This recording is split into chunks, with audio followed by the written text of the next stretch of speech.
tantangan terberat dalam menyusun prioritas keuangan tersebut? To be honest, saya susah sih, Mbak.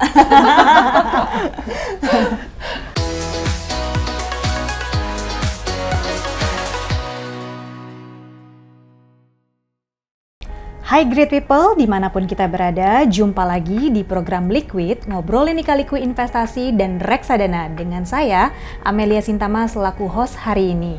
Great people, kami selaku jajaran dari manajemen dan juga karyawan BNI Asset Management mengucapkan mohon maaf lahir dan batin, minal aidin wal faizin.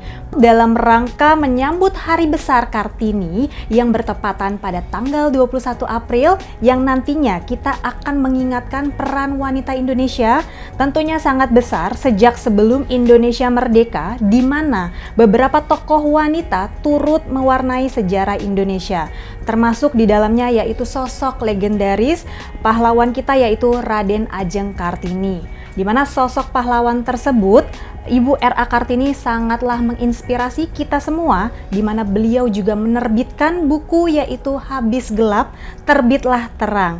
Selain itu, sang proklamator Bapak Bung Karno setuju bahwa peran Kartini bukan hanya milik wanita Indonesia, tetapi milik seluruh bangsa yang mencintai kemajuan yang ada di dalam bangsanya tersebut.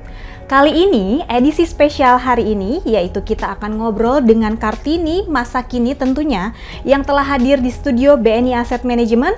Mari sebelumnya kita sambut Mbak Indah Kusuma Dewi, selaku Chief of Marketing BNI AM. Halo Mbak Indah. Halo. Apa kabar? Baik. Alhamdulillah ya, terima kasih Mbak Indah telah hadir di studio kita, dan juga Ira Puji Rahayu, yaitu selaku Investment Analyst dari BNI Asset Management. Apa kabar Ira? Halo Mbak, baik. Alhamdulillah ya.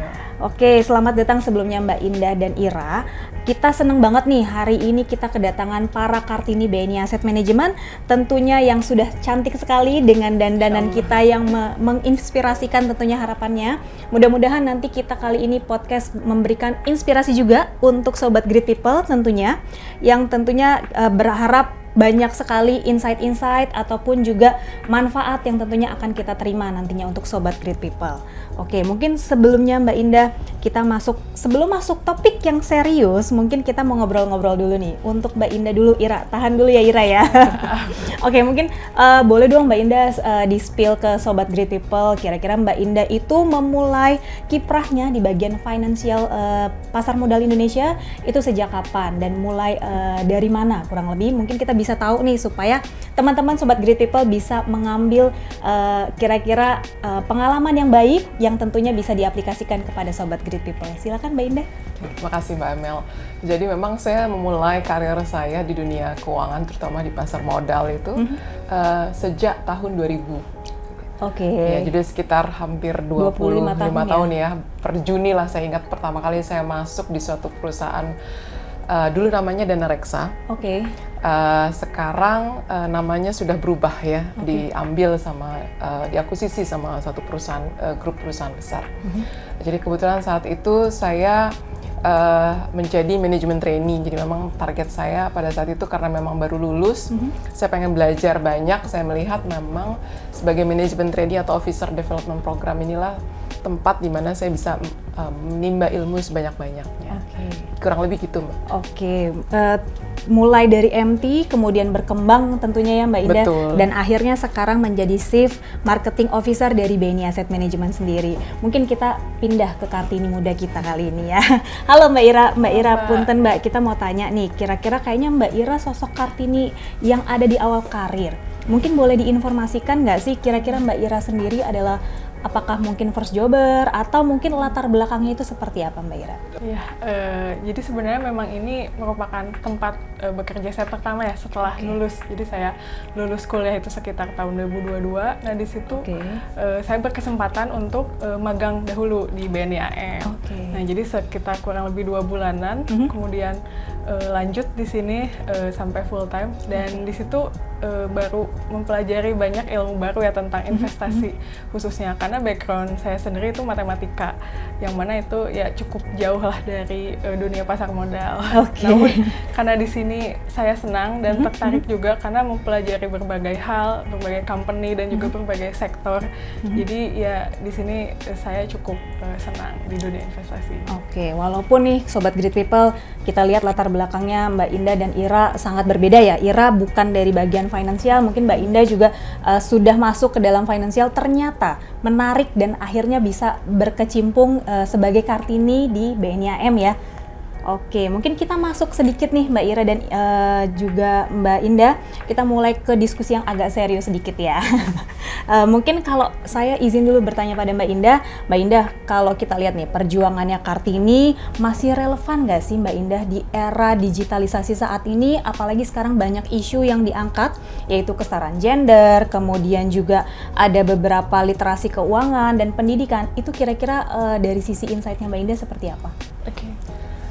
Semangat Kartini gitu ya, yang sudah kita tahu bersama-sama itu masih sangat relevan ya dengan saat ini, walaupun katanya di sekarang eranya era digital atau apapun itu ya masih sangat relevan. Jadi sampai sekarang kita selalu berharap bahwa perempuan diberikan kepercayaan gitu ya, diberikan wewenang, didengar gitu ya, diberikan kesetaraan lah ya di dunia kerja terutama gitu, sehingga saya pikir ini masih sangat relevan dengan apa yang diperjuangkan Kartini dulu ya. Jadi nggak cuma kalau dulu mungkin akses pendidikan, betul.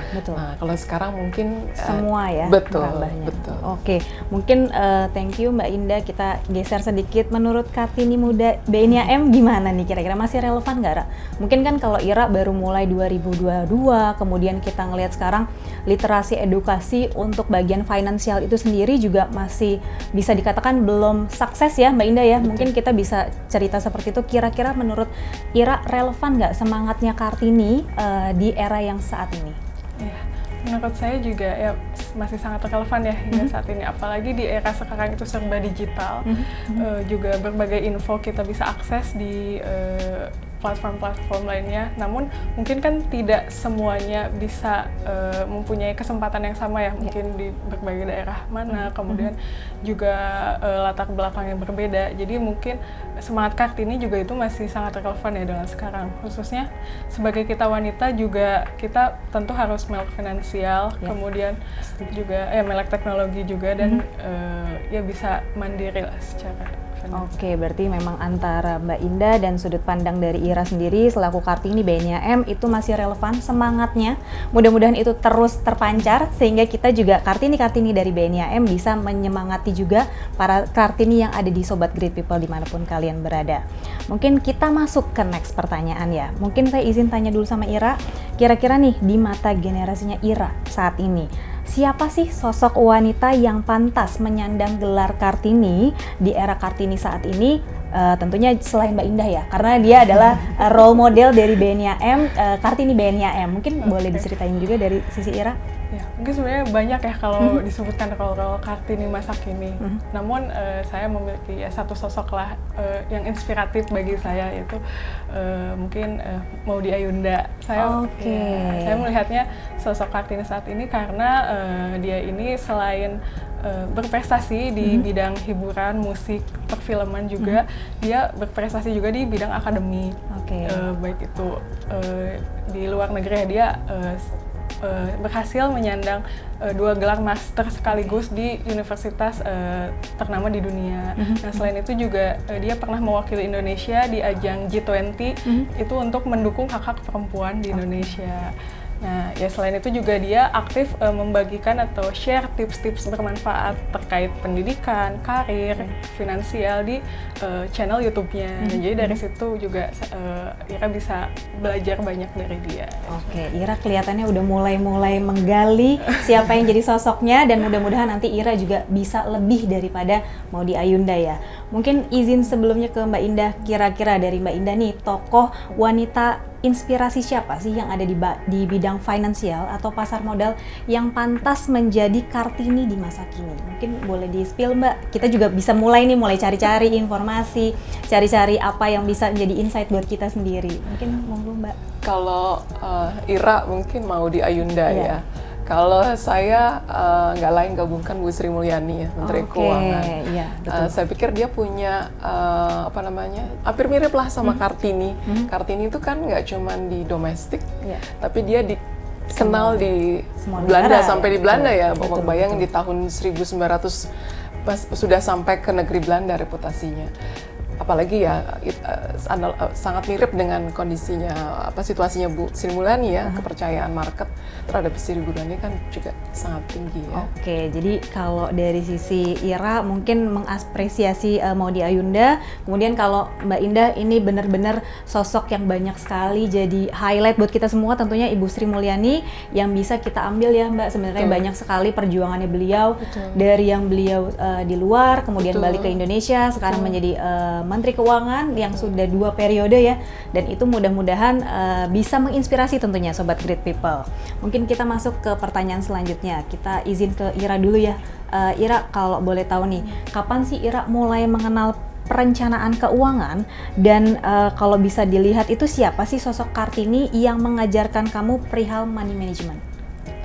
Tentunya mungkin kalau pertama kali itu ya tentu saja dari keluarga ya, karena yang mereka yang mendidik kita dari awal, baik lihat tentang keuangan, pendidikan lainnya. Namun mungkin kalau secara formal mengenal bagaimana itu mengatur perencanaan keuangan mungkin sejak kuliah ya.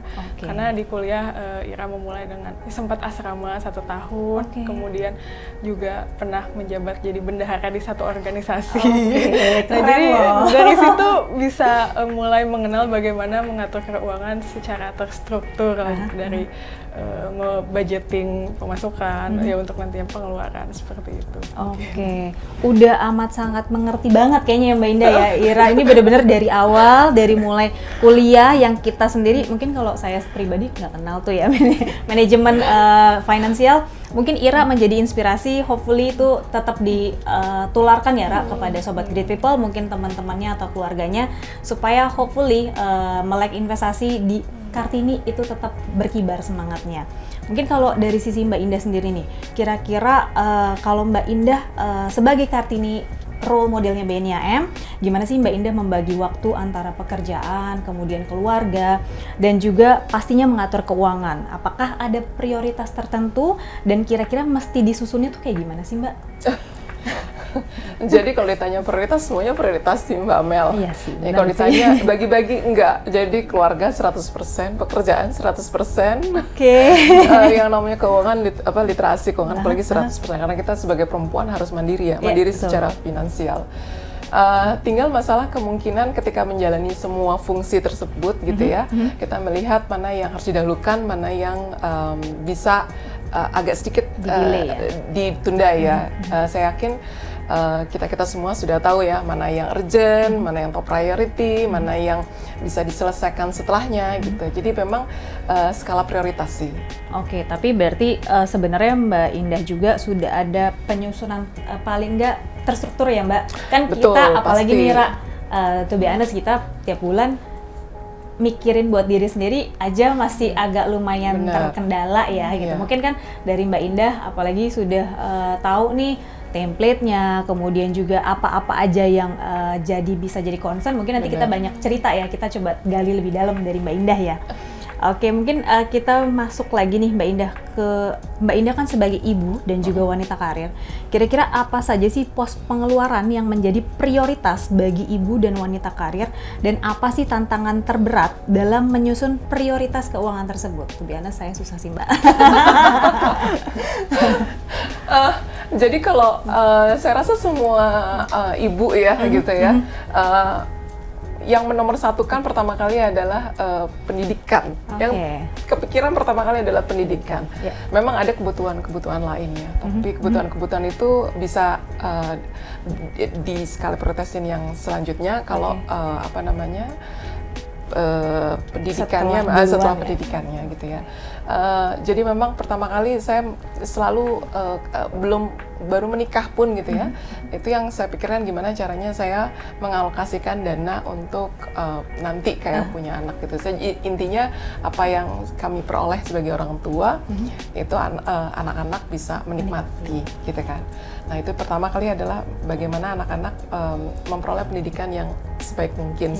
Sama seperti ketika dulu orang tua saya memberikan pendidikan yang terbaik lah, versi orang tua saya dengan kemampuan keuangannya kepada saya. Jadi saya ingin memberikan itu. Jadi ketika memprioritaskan suatu pengeluaran, itu yang pertama kali saya pikirkan adalah untuk jadi kalau sekarang jenjang pendidikan ada SD, SMP, SMA gitu ya. Betul. Nah kira-kira tuh dialokasi mana nantinya dana itu tersebut akan dan kemudian nanti jenis sekolah apa gitu yang akan saya, kurang lebih gambarnya sama sih untuk ibu-ibu secara umum ya gitu. Soalnya juga sekarang kalau boleh sedikit kita tarik juga ya Mbak Indah, pendidikan itu unik karena mungkin kalau dulu kita ya udah sekolah yang penting lulus, kemudian di dalam sekolahnya tuh hopefully bisa ditambahin dengan les gitu ya. Benar. Tapi kalau sekarang anak-anak mungkin beda vibes-nya ya Mbak Indah ya. Jadi itu jadi salah satu pemikiran tambahan nih buat kita yang nantinya mungkin mau berumah tangga, kemudian pemikiran kita ke depannya itu untuk apa, itu yang bisa kita coba implikasikan. Tadi juga Mbak Indah ternyata dari dalam keluarganya sendiri pendidikan itu nomor satu, sehingga dari Mbak Indah akhirnya menerapkan nih ke keluarganya, sehingga itu jadi prioritas untuk pengeluaran di awal ya. Mungkin kita masuk nih ke Kartini muda kita. Kalau dari sebagai Gen Z ya, mungkin bisa dikasih tahu nggak sih tantangan dalam mengatur keuangan sendiri itu, dan gimana sih pengelolaan prioritas untuk lifestyle? Apalagi kan Ira banyak lah ya, tiap minggu mungkin ada ketemu yuk, kemudian ngobrol yuk, mungkin diskusi apa segala macam, dan juga pastinya tentu untuk kebutuhan sehari-hari, dan tentunya tadi Mbak Indah menyampaikan kebutuhan untuk jangka panjang. Kira-kira gimana sih Ra? Boleh dong bagi tipsnya buat kita? Ya mungkin karena ini masih di tahap awal karir juga ya, jadi tantangan adalah FOMO sebenarnya. Betul. Ikut-ikutan tren, jadi fear of missing out ya. Iya, jadi kayak FOMO teman-teman apa itu. Nah, tapi kan sebenarnya itu suatu tantangan yang mesti kita antisipasi, mesti kita hadapi juga. Nah, mungkin salah satu yang Ira lakukan adalah ya tetap menentukan skala prioritas, dan ketika income masuk itu udah benar-benar ada budgetingnya sendiri lah. Jadi untuk yang kebutuhan pokok mana, dan mana juga yang kebutuhan-kebutuhan lainnya yang bisa lebih fleksibel. Oke, berarti ada alokasi investasi tentunya ya dari pendapatan yang didapat, pengeluarannya kalau boleh tahu berapa sih Ra? Bagi-baginya tuh lifestyle, kemudian untuk dana investasi, kemudian mungkin kan diselipin di situ ada dana asuransi gitu kan. Mungkin boleh dong di-spill sedikit buat kita nih Kartini muda yang ada di Sobat Great People dimanapun kalian berada. Ya, mungkin kalau secara umum, secara patokan per bulannya berapa itu nggak tentu, tapi ada alokasi yang memang ini tiap bulan pasti dikeluarkan. Nah itu kan udah terhitung kan. Nah kurang lebih untuk kebutuhan pokok misalnya 50%, misalnya untuk kosan, untuk makan. Nah untuk yang sisanya baru kita alokasikan persentasenya untuk dana tabungan misalkan, atau untuk keluarga, atau untuk lifestyle kita. Nah itu bisa fleksibel disesuaikan juga. Oke, berarti yang jadi budget pentingnya itu 50% untuk lifestyle, kemudian kebutuhan pokok ya, maksudnya termasuk lifestyle di dalamnya biasanya kan ya. Terus baru sisanya tuh ada di mix ya antara investasi, kemudian juga tipis-tipis ada lifestyle tambahan kali ya Ra ya. Mungkin kalau Mbak Indah boleh dong Mbak di-spill buat kita juga nih, Ira sama saya kan masih merintis untuk bisa lebih mapan ke depannya. Mungkin boleh di-spill kira-kira alokasinya berapa persen sih dari pengeluaran dari prioritas yang tadi pendidikan, kira-kira berapa? Jadi sebelum menentukan itu kita sepakat dulu sama diri kita sendiri. Kita mau di level yang mana. Terus kemudian jangan ngelihat orang. Susah banget. Nah, sebenarnya informasi kayak gini itu belajarnya ya otodidak kayak semua orang ya kan, udah ada gitu ya.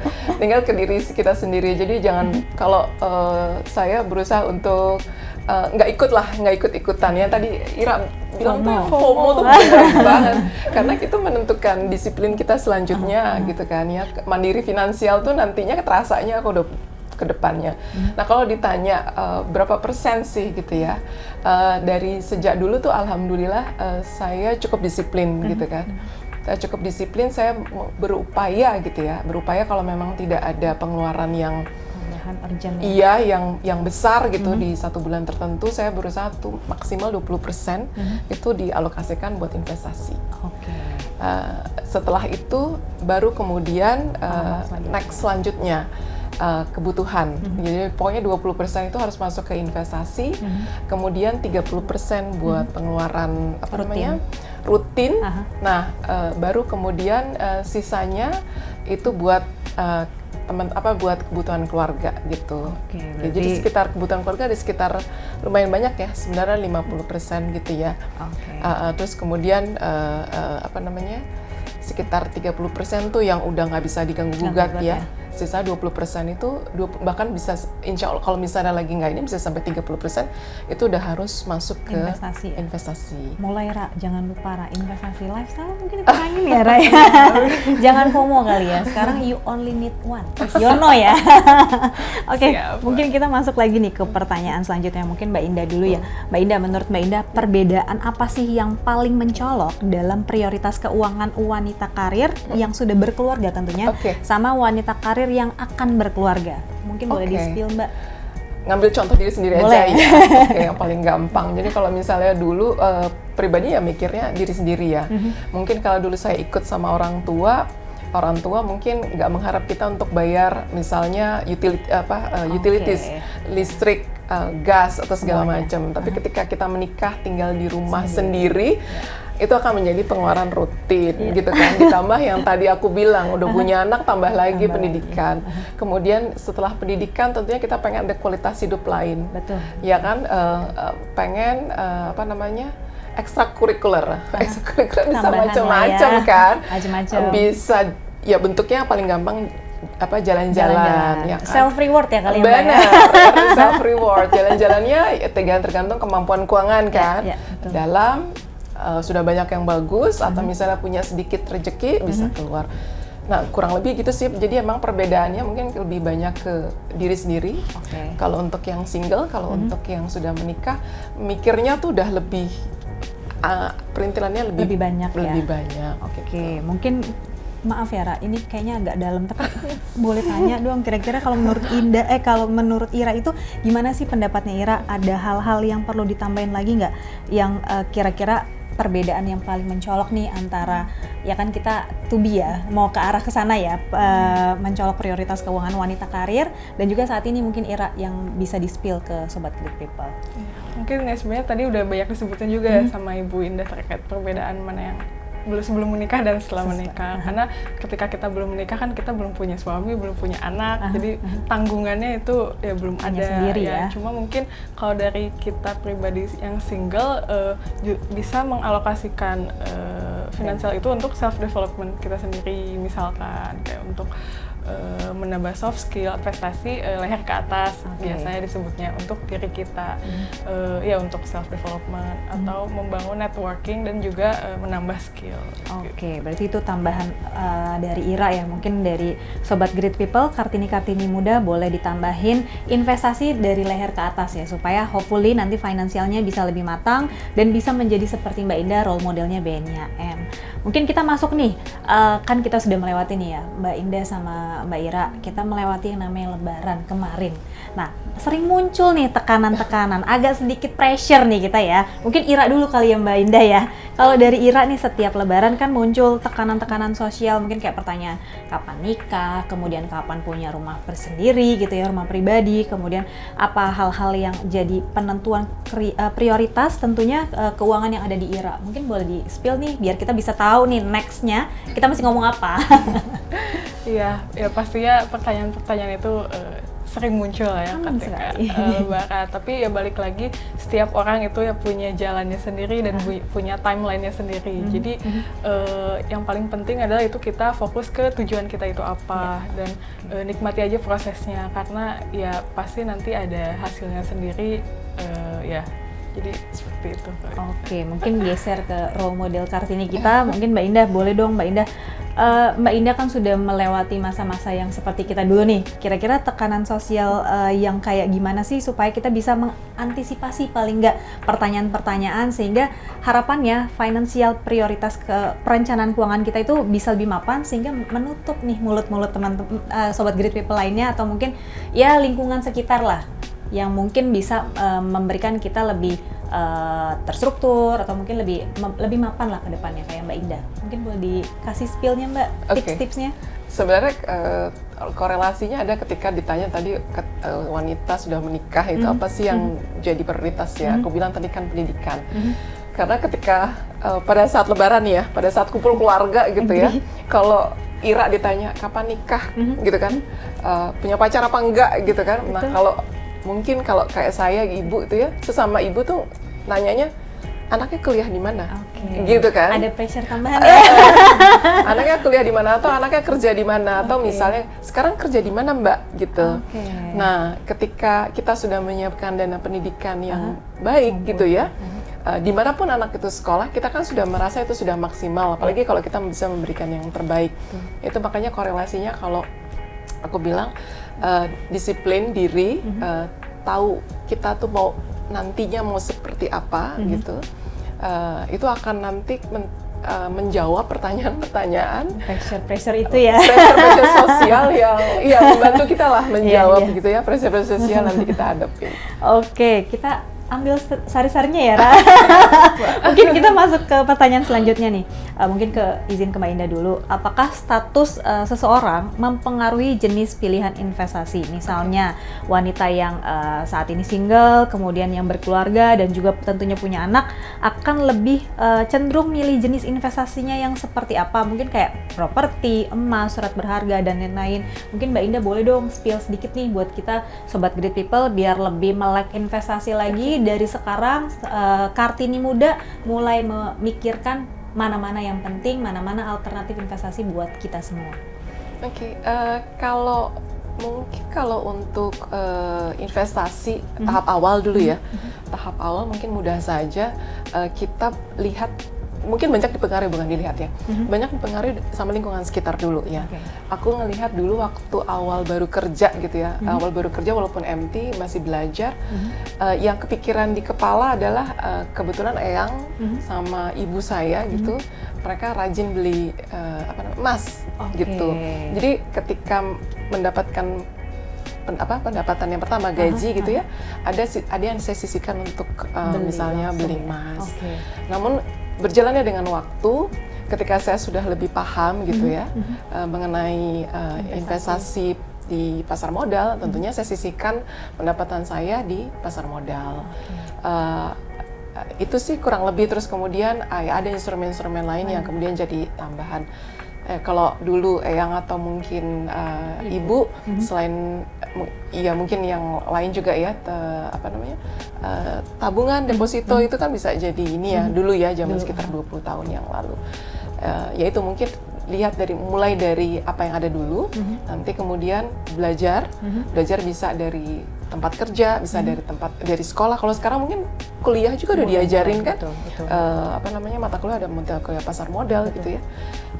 Dari sekolah pastinya, aksesnya sudah jauh lebih banyak daripada berapa puluh tahun yang lalu. Gitu berarti lingkungan terdekat dulu. Kalau dulu sih belajar dari lingkungan terdekat, pengaruh dari lingkungan terdekat. Nah, mungkin kita geser nih ke Gen Z, dan juga pastinya kan Ira sebagai investment analyst di BNIM yang punya pengetahuan dan juga pengalaman investasi lebih bagus gitu ya dibandingkan kami wanita Gen Z yang pada umumnya. Kira-kira dari sisi Ira sendiri, pilihan investasi yang seperti apa sih yang bisa diterapkan mudah dan mungkin bisa dibilang mulai diakumulasi nih sama sobat Great People? Ya, sebenarnya nggak jauh berbeda apa yang telah disebutkan Mbak Indah juga ya. Jadi kayak sebelum-sebelumnya mungkin kalau belum mengenal investasi ya uang kita hanya nganggur di bank misalkan atau deposito, kemudian atau ya emas. Tapi setelah masuk ke dunia pasar modal, kita bisa lebih melek terkait dunia investasi. Nah, mungkin perbedaannya adalah kita bisa lebih terdiversifikasi. Ya, artinya kita bisa menempatkan ke instrumen-instrumen lainnya tergantung profil resiko kita.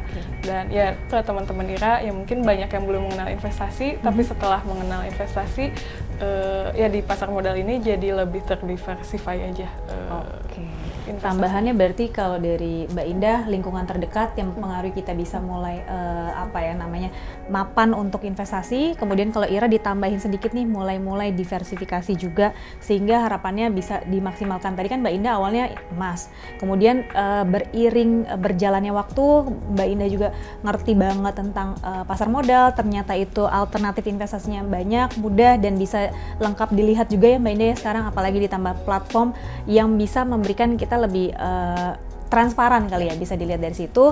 Ira juga tadi nambahin mungkin diversifikasi, jadi khususnya pastinya di produk-produk pasar modal, di produk reksadana itu sudah terdiversifikasi sehingga itu bisa menjadi salah satu mitigasi resiko juga. Tentunya dilihat juga profil resiko kita, jadi kan yang mengenali diri sendiri adalah kita sendiri nih, profilnya cocok nggak kira-kira. Kalau kayak Mbak Indah mungkin langsung direct investasi ya tadi ya Mbak ya, terus kemudian ternyata Mbak Indah masih menolerir nih untuk resiko-resiko lainnya, ya mungkin dengan pasar modal alternatif investasi reksadana, kemudian mungkin yang lainnya. Ira pun juga akhirnya terinspirasi mungkin tadi dari lingkungan dan juga dari tentunya dari sekolah ya, pendidikan, itu bisa kita lihat ya, diversifikasi itu penting, profil risiko juga bisa dilihat ya. Pertanyaan terakhir, mungkin saya boleh tanya dulu ke Mbak Indah, sejauh apa sih Mbak investasi terbaik yang telah Mbak Indah lakukan gitu ya, siapkan juga untuk masa depan anak-anak, mungkin tidak harus di bidang finansial. Karena sudah berkeluarga ya, saya dari awal udah merasakan bahwa memang ya itu Mbak Amel, investasi di pendidikan ya. Menyiapkan investasi untuk di bidang pendidikan itu buat saya yang paling penting ya. Paling penting. Mungkin kita izin ke Mbak Ira, kira-kira sebagai Gen Z gitu ya, kemudian juga masih sendiri dan juga bekerja di industri pasar modal, kira-kira apa saja sih investasi terbaik yang akan disiapkan untuk masa depannya Ira sendiri? Iya, mungkin tadi juga sempat di-mention sebelumnya kalau ya investasi diri sendiri dulu ya yang paling penting, khususnya karena kualitas aset kita itu menentukan bagaimana kita ke depannya. Nah, mungkin contohnya kayak investasi waktu, tenaga itu untuk menambah skills, memperluas networking, atau juga bisa menyiapkan investasi lainnya untuk mencapai tujuan kita. Mungkin dengan pendidikan tadi Mbak Indah untuk anak, kemudian Ira juga pendidikan bisa walaupun tidak langsung investasi ke anak, tapi juga bisa langsung menginformasikan ke diri sendiri gitu ya. Kita sudah selesai. Terima kasih banyak untuk sharing dan diskusinya Kartini BNI AM, Mbak Indah serta Ira. Sebagai penutup mungkin boleh dong kasih closing statement nih Mbak Indah dulu ya, sebagai perannya wanita Indonesia Kartini masa kini, mungkin buat podcastnya BNI AM. Silakan Mbak Indah. Ya, buat seluruh perempuan Indonesia, menjadi mandiri bukan berarti jalan sendiri, tapi tahu dan punya kendali atas diri sendiri. Jadilah perempuan yang tahu tujuan, paham proses, dan punya keputusan baik untuk masa depan, baik diri sendiri, keluarga, maupun bangsa. Mungkin dilanjut ke Ira untuk closing statement-nya, Ra. Mungkin untuk perempuan hebat ya di luar sana, jangan takut untuk mencoba sesuatu hal baru, kemudian juga percaya bahwa setiap orang itu ada jalannya dan juga ada waktunya, jadi jangan ragu untuk bersuara, berkembang, dan juga menyampaikan pendapat dan terus belajar banyak, karena ya tidak ada perempuan atau manusia yang sempurna, tapi kita bisa mengambil setiap pelajaran, kemudian menikmati prosesnya hingga ya kita bisa mencapai apa yang menjadi tujuan kita. Terima kasih banyak untuk sharingnya tentunya Mbak Indah dan Ira selaku Kartini dari BNI AM. Terima kasih great people yang tentunya setia menyaksikan Liquid. Follow terus media sosial kami yaitu Instagram dan juga Facebook BNI Asset Management @BNI Asset Management. Kemudian saksikan terus episode podcast lainnya yang tentu tidak kalah menarik di YouTube dan juga channel Spotify BNI AM. Kemudian kita langsung masuk sendiri nih, kita ke closing terakhir dari kita. Better Future, Invest Now. Oke, thank you.